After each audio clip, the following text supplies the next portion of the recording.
কই মাছ, সরি পুঁটি মাছ আর পাবদা মাছ দুটো একসাথেই করব। তো দেখো কড়াতে কালো জিরে আর পেঁয়াজ দিয়ে দিয়েছি, মাছ কিন্তু ভাজা হয়ে গেছে। তো চলো, তো আমি দেখো পেঁয়াজটা বাদামি বাদামি হয়ে গেছে। তো এবারে আমি কিন্তু আদা বাটা এই জলটা দিয়ে দেবো। দেখো রসুন পেস্ট দিয়ে দিচ্ছি,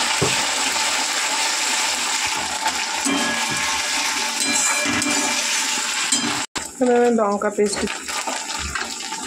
ফার্স্ট টাইম করছি, জানি না কেমন হবে, একটু বেশি দেবো। দেখো টমেটো,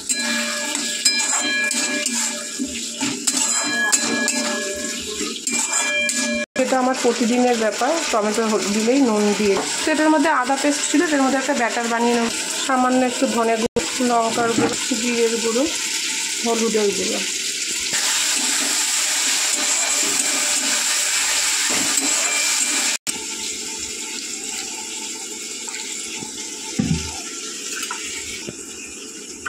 এই ব্যাটারটা তৈরি করে নিই। এর মধ্যে কিন্তু তোমরা কিন্তু ধনেপাতাও দিতে পারো, কিন্তু আমার নেই ধনেপাতা ঘরে, তাই আমি ধনেপাতাটা দিতে পারছি না।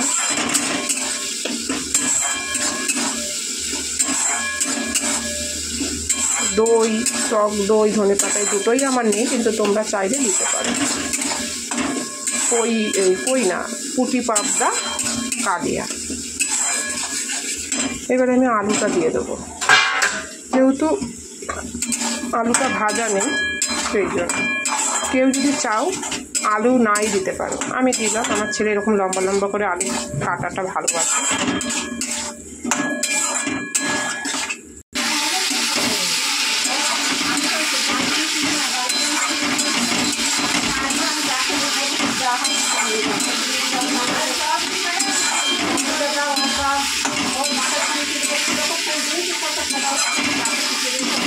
করে রাখা মশলার ব্যাটারটা আমি দিয়ে দেবো।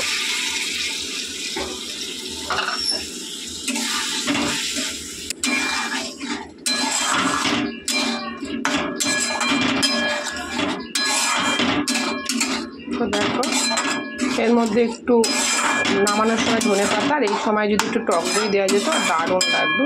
তো আমার নেই, আমাদের থাকার অবস্থা কমিয়ে এটা একটু হোক। দেখো কত সুন্দর কালার এসেছে। আমি এদিকে এটা হতে হতে আমি কিন্তু কেসে আসলাম। এটা কিন্তু বেশি ঝোল করব না, মাছের সাথে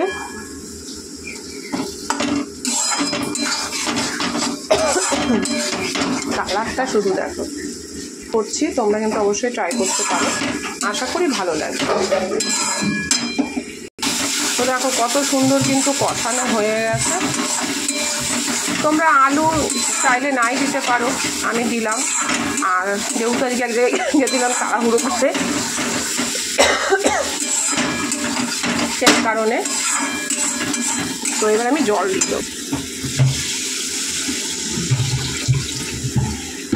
তো বন্ধু জলটা দিয়েছি কারণ মাছগুলো দিয়ে ফুটবে। প্রথমে 10 মিনিট কমিয়ে ফোটাবো, তারপরে কিন্তু 10 মিনিট বাড়িয়ে ফোটাবো, যাতে ঝোলটা একদম কমে যায়। দেখতেই পাচ্ছ। তো 10 মিনিট কমিয়ে ফুটুক। চলো আমি জামা কাপড়গুলো আবার ধুয়ে ওই দিকটা কাজ সেরে এসছি। দেখো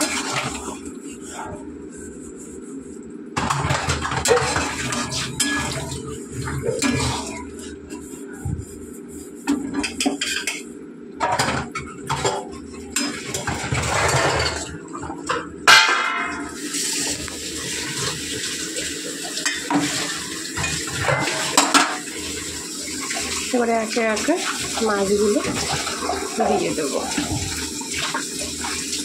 মাছগুলো সবসময় একটু কম ভাজবে, যাতে ছিবড়ে ছিবড়ে না লাগে।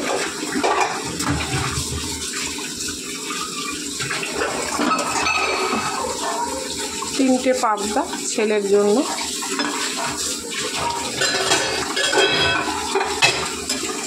জাস্ট কালারটা দেখো।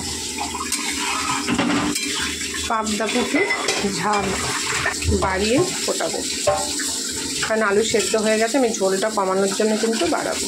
ঝোলের পরিমাণটা কিন্তু হোটেলের মতন হয়েছে। ধরো হোটেলে যারা বিক্রি করে তাদের এই ঝোলটা লাগবেই, আর আমি যেহেতু ঘরে খাবো ঝোল বেশি রাখবো না, ঝোল আমি কমাবো। তো সেরকমই মধ্যে কিন্তু এই যে সর্ষে বাটা একটু দিয়ে দেবো।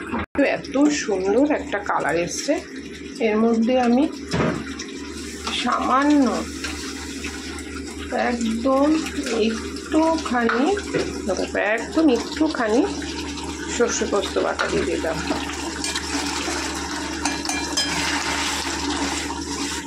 বেশিক্ষণ আর করবো না, নামিয়ে ফেলবো। দেখো কালারটা শুধু দেখো,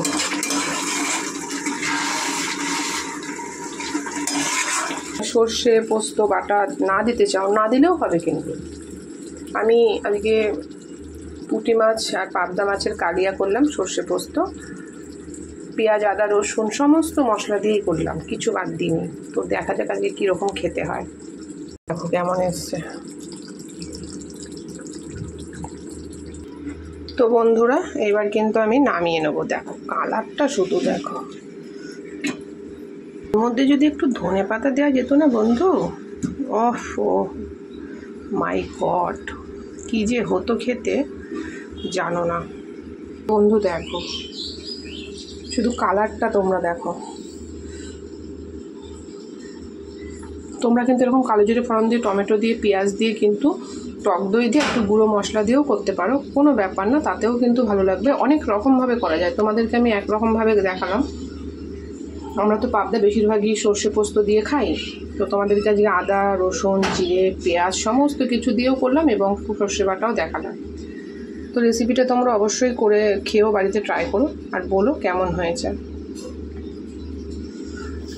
তো চলো এখনকার মতন এই পর্যন্ত, আবারও ফিরে আসছি নতুন কোনো ব্লগ নিয়ে।